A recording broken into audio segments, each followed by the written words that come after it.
Ads లేకుండా latest episode చూడండి.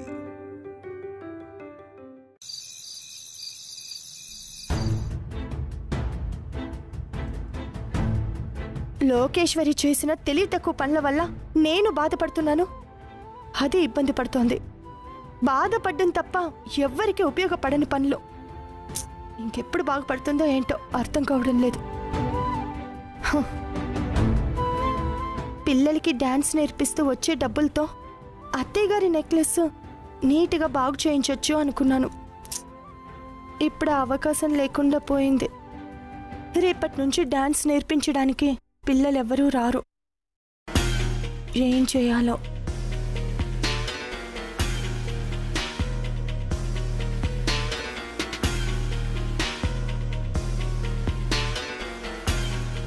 ఏంటే గుండు, రేపటి నుంచి డాన్స్ నేర్చుకోవడానికి పిల్లలు ఎవరూ రారు, డబ్బులు ఎలా సంపాదించాలా అని ఆలోచిస్తున్నావా? అరే, నేనంటే మీకు ఇంత ఇష్టం ఏంటండి? ఇష్టమేంటి? మరి మీ గుండెల్లో నన్ను దేవతలా ప్రతిష్ఠ చేసుకున్నారు కదా. దేవత? నువ్వు దేవత ఏంటే? ఏం మాట్లాడుతున్నావు? అవును, మరి నేను నా మనసులో ఏమనుకుంటున్నానో అవన్నీ మీరు బయటికి చెప్పారు. అంటే నాకు మనసు రీడింగ్ తెలుసు. ఆహా, ఇంట్లో కరెంట్ బిల్ రీడింగ్ చూడటమే రాదు, ఇంకా మనసులో రీడింగ్ తెలుసంట. ఊరుకోండి. ఒకరి మనసు గురించి ఒకరికి కరెక్ట్ గా తెలిసేది భార్యాభర్తల మధ్య జరగదులేండి. హలో, నువ్వు నాకు భార్యవి కాదు, ఫ్రెండ్ అని చెప్పాను కదా నీకు. ఫ్రెండ్ అంతే. మన బంధానికి మీరు ఏ పేరైనా పెట్టుకోండి, కానీ మీ గుండెల మీద చేసుకొని అక్కడ గుండమ్మ స్థానం ఏంటి అని అడిగి చూడండి. మీ గుండె మీ మనసు రెండు గుండమ్మే మీ భార్య అని చెప్తుంది. ఇదిగో, నువ్వు ఇలా మాట్లాడితే నాకు నచ్చదు.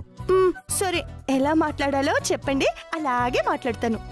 మాటలు కాదు, మనం ఒక పని చేయాలి. ఏంటి? మా మావయ్య గారి వాళ్ళకి మనవన్ని ఇద్దామా? నేను రెడీ రెడీ రెడీ.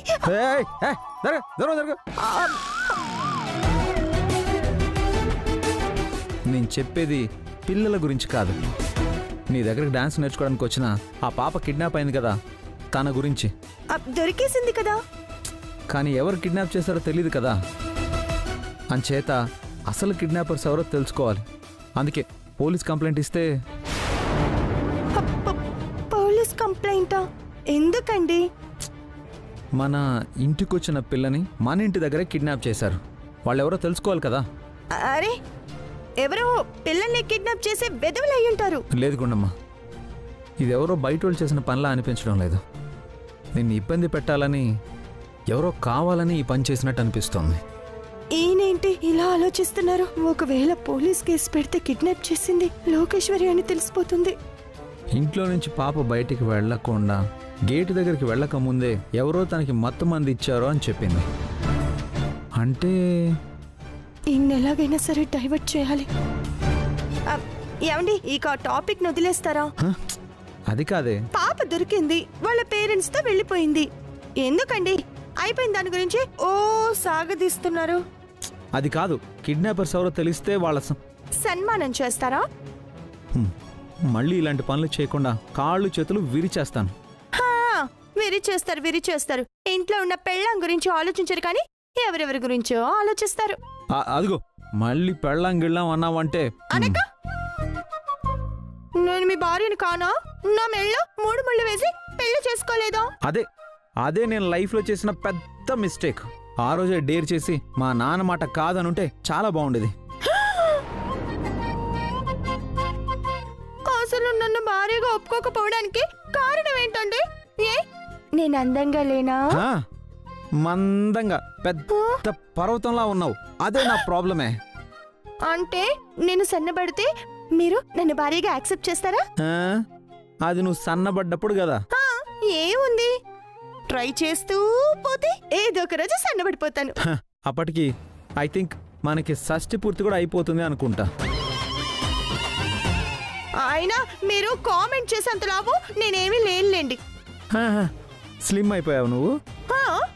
మీరు నేను పక్క పక్కన నిలబడితే మీకంటే కొంచెం లావుగా ఉంటాను. ఏంటి కొంచెం? అవును, 1 ఇంచో 2 ఇంచులో, అంతేగా. ఇంచులు కాదే, గజాలు, కిలోమీటర్లు. నిన్ను చుట్టుకోలతో కొలవడానికి టైలర్ దగ్గర ఉండే టేప్ సరిపోదు తెలుసా? ఏం కాదు. అవునా? అయితే నువ్వెంత లావుగా ఉన్నావో నీకిప్పుడే రుజువు చేస్తాను. ఎలా? ఇదిగో ఈ షర్ట్ నేను వేసుకుంటే నాకు చాలా లూజ్గా ఉంటుంది. ఇది నీకు పడితే నువ్వు కొంచెం లావుగా ఉన్నట్టు. అయ్యో అంతేనా? ఇది నాకు ఈజీగా పట్టేస్తుంది. అవునా? వేసుకో.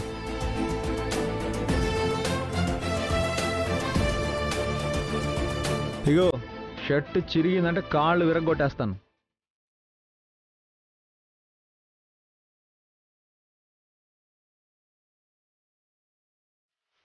చూడండి ఎలా ఉన్నాను. దండం మీద బట్టలు ఆరేసినట్టు ఒంటి మీద అలా వేసుకోవడం కాదే, బటన్స్ బటన్స్ పెట్టుకో. అంతేనా? పెట్టుకో పెట్టుకో పెట్టుకో.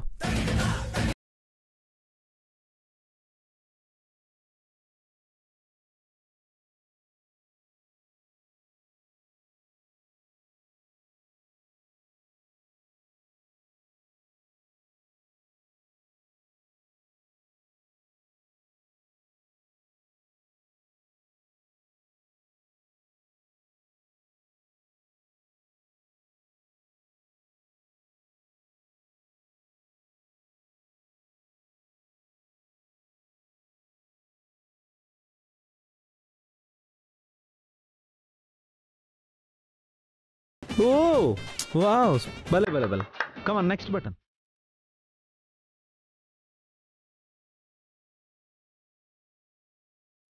కమ్ ఆన్, నీ వల్ల అవుతుంది కానీ.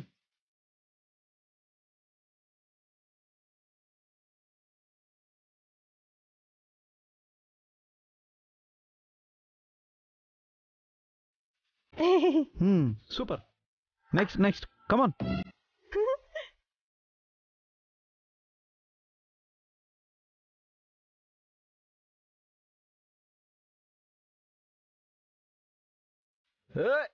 ఏం డాన్స్ చేస్తున్నావే?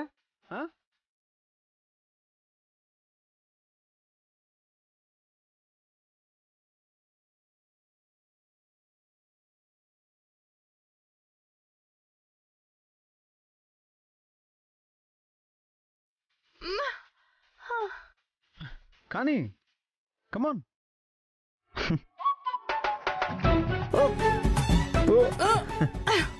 ఇప్పుడు అర్థమైందా? నువ్వు స్లిమ్ కాదే, పెద్ద డ్రమ్ము. నన్ను డ్రమ్ అంటారా మిమ్మల్ని?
మావయ్య గారు రండి.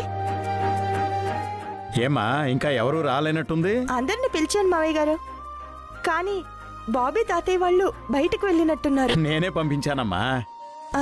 ఇదిగో వచ్చేసానుకోండమ్మా.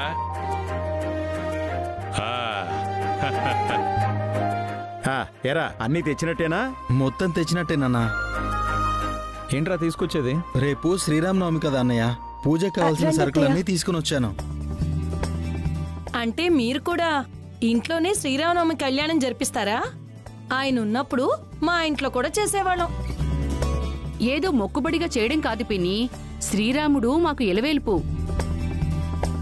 ఏ పండుగ ఎలా జరిగినా శ్రీరామనవమికి రాముల వారి కళ్యాణం మాత్రం ఘనంగా చేస్తాం. పోయినసారి కళ్యాణానికి మీతో పాటు అమ్మ కూడా పీటల మీద కూర్చుంది. ఈసారి ఆవిడ లేదు. ఆవిడ లేదని నువ్వేం ఫీల్ అవ్వక్కర్లేదు.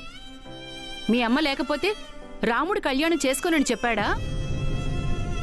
నేనే చేస్తాను. లేదు కామాక్షి, ఈసారి కళ్యాణం గుండమ్మ ఆదిలతో చేయిద్దాం.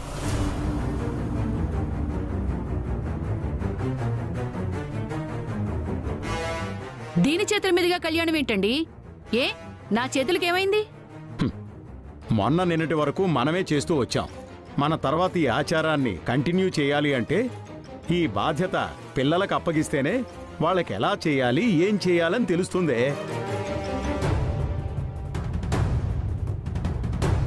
అదే రేపు రాముల వారి కళ్యాణం మేం కూడా. వాళ్ళు చేస్తారమ్మా, నువ్వు అక్కకి సాయంగా ఉండు చాలు. అదేంటి తమ్ముడు అలా అంటున్నావు? ఇది కూడా ఈ ఇంటి కోడలే కదా. మన ఆచారాలు అవి చేస్తేనే కదా దీనికి కూడా తెలిసేది. చూసి కూడా తెలుసుకోవచ్చు అక్కయ్య. మొన్న ఉగాది పండక్కి ఉగాది పచ్చడి చేసినట్టు చెప్తే సరిపోతుంది. ఏదో ఒకసారి పొరపాటు జరిగింది. కానీ ఈ కళ్యాణం విషయంలో చిన్న పొరపాటు కూడా జరగకూడదమ్మా. ఈ పండుగ మాకు చాలా సెంటిమెంట్ అమ్మా.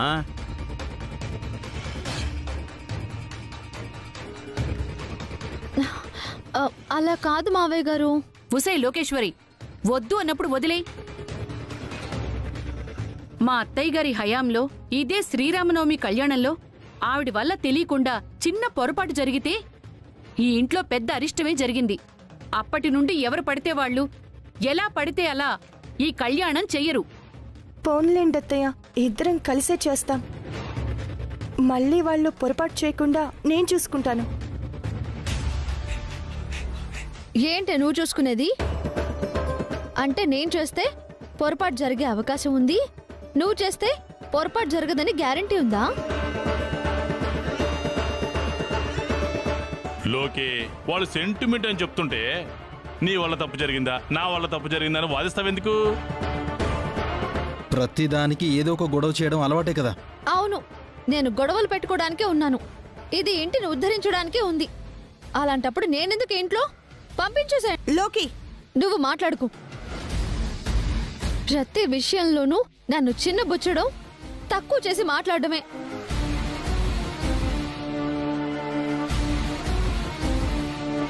లోకేశ్వరి, ఏంటి ప్రతిదానికి చిన్నపిల్లల్లా కన్నీళ్లు పెట్టుకుంటావు? ఈసారి గుండమ్మ చేసేది చూడు.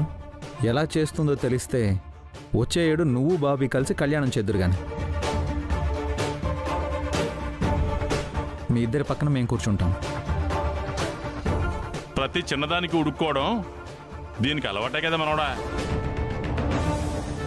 ఇదిగో రేపైతే రాములవారి కళ్యాణం నీ చేతుల మీదుగానే జరిపించుకుండమ్మా. ఎందుకంటే ఇది మీ అత్తింటి క్షేమానికి సంబంధించిన కార్యక్రమం. కాని ఒళ్ళు నెత్తిని పెట్టుకుని ఏదైనా చిన్న పొరపాటు జరిగిందా? మధ్యలో మీరు దూరి పెత్తనాలు చేయకపోతే తన పని తను కరెక్ట్గానే చేస్తుంది. తినండి.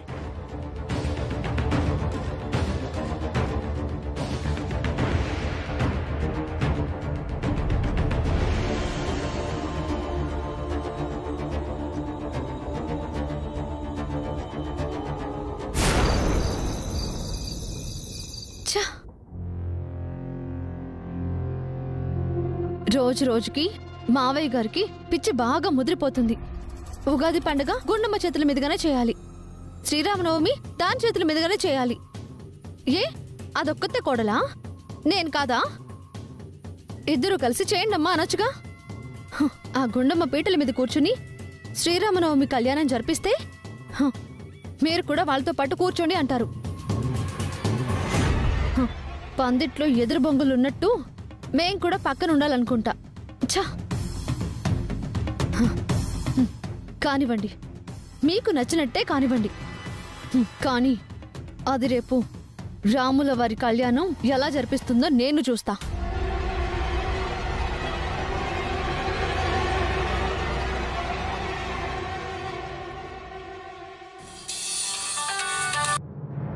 చెప్పండి మేడం. రేపు మా ఇంట్లో శ్రీరామనవమి, సీతారాముల కళ్యాణం జరిపిస్తున్నాం.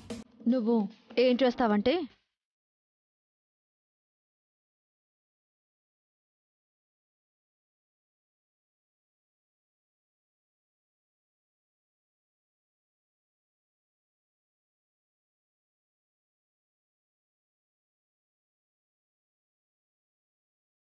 అర్థమైంది మేడం, మీరు చెప్పినట్టే చేస్తాను.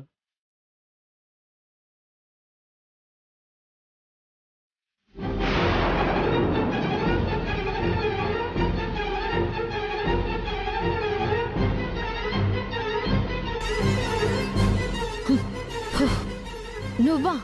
ఎవరు అనుకుని కంగారు పడిపోయాను. ఏంటే దేవుడు కళ్యాణం చేసే దగ్గర కూడా కుట్రలు చేస్తున్నావా? చెయ్యక ఆ గుండమ్మ రాముల వారి కళ్యాణం జరిపిస్తుంది అంటే నాకు కాలదా? అందుకే గుండమ్మ చేతుల మీదుగా ఆ కళ్యాణం జరగకుండా చేస్తాను. పైగా అత్తయ్య గారు చెప్పారు కదా, రాముడు మనకి ఇలవేల్పు, ఆ కళ్యాణం దగ్గర ఏమైనా పొరపాట్లు జరిగితే అది అరిష్టం, ఎవరి వల్ల తప్పు జరిగినా నేను ఊరుకోను అని. అందుకే ఆ తప్పు గుండమ్మ వల్ల జరిగేలా చేస్తాను. ఆ గుండమ్మకి చెక్ పెడతాను. ఉసే, నువ్వు గుండమ్మని దెబ్బ కొట్టాలని చూడటం ఏం తప్పు కాదు, కానీ దేవుడి కార్యక్రమంలో ఇలా చేస్తే తప్పే. కళ్ళు పోతాయే. పోతే ఇలా ఇలా ఇలా ఇలా గోడలు పట్టుకుని నడుస్తాను. నా కళ్ళు పోయినా పర్వాలేదు, కానీ అది రాముల వారి కళ్యాణం చేయకూడదు, అంతే. లోకేశ్వరి,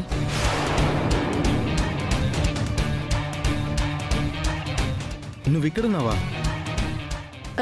ఏంటి బాబు ఇలా వచ్చావు? అది నేను అడగాలి కదా అమ్మమ్మగారు. నేనెప్పుడు మిమ్మల్ని విషయం అడగాలనుకుంటాను, అడగమంటారా? ఏంటి బాబు? ఏం లేదు.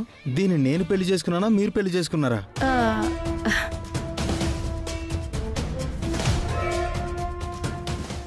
ఏంటో మాటలు?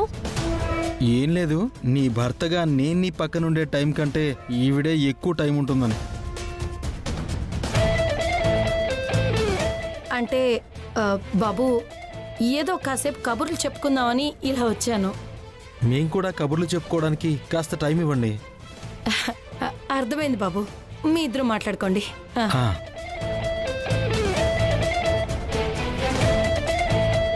లోకి లోకి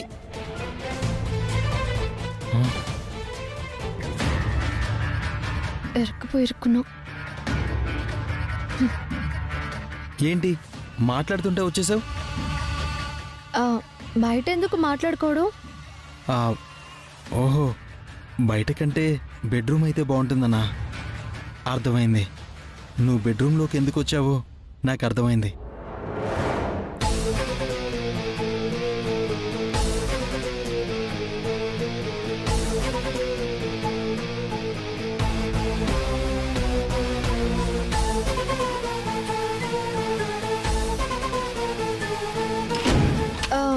తలుపు ఎందుకు వేస్తున్నారు? ఏంటా పిచ్చి ప్రశ్న? Night effect. భార్యాభర్తలు ప్రశాంతంగా బెడ్రూమ్లో ఉన్నప్పుడు తలుపు ఎందుకు వేసుకుంటారో తెలీదా? ఏంటి నా వర్షన్ తేడాగా ఉంది?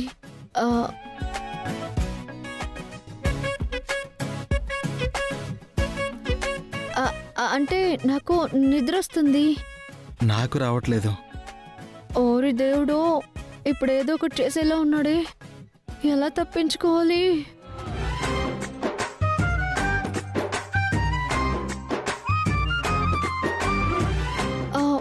వద్దండి. వద్దా?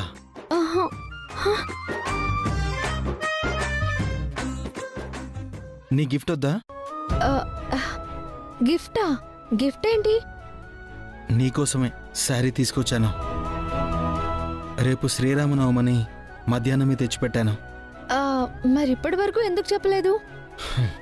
నువ్వు నాకు టైం ఇస్తే కదా. రేపు స్వామివారి కళ్యాణంలో నువ్వు ఈ చీర కట్టుకుని కూర్చోవాలి. నేనేం కోరుకుంటానో నీకు తెలుసు గాని, పెళ్ళ ఇంతకాలమైనా నువ్వెందుకు దూరం పెడుతున్నావో నాకు తెలియట్లేదు. అంటే అది నువ్వు నాకు ఎక్స్ప్లెనేషన్ ఇవ్వక్కర్లేదు లోకేశ్వరి. నువ్వు నన్ను ఎంత ప్రేమిస్తున్నావో నాకు తెలియదు కానీ నేను మాత్రం నిన్ను ప్రాణం కంటే ఎక్కువగా ప్రేమించి పెళ్లి చేసుకున్నాను. నిన్ను అవమానిస్తే నన్ను నేను అవమానించుకున్నట్టు. నువ్వే అర్థం చేసుకో. Good night.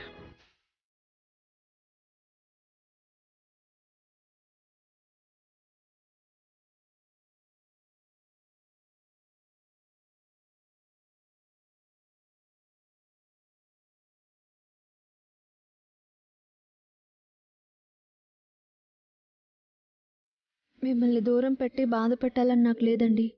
ఎందుకంటే మీ మీద నాకు ఎలాంటి కోపం లేదు. నా కోపం అంతా ఆ గుండమ్మ మీదే. ముందు దాన్ని దెబ్బ కొట్టి ఇంట్లో నుంచి గెంటేసిన తర్వాత అప్పుడు ప్రశాంతంగా ఆలోచిస్తాను.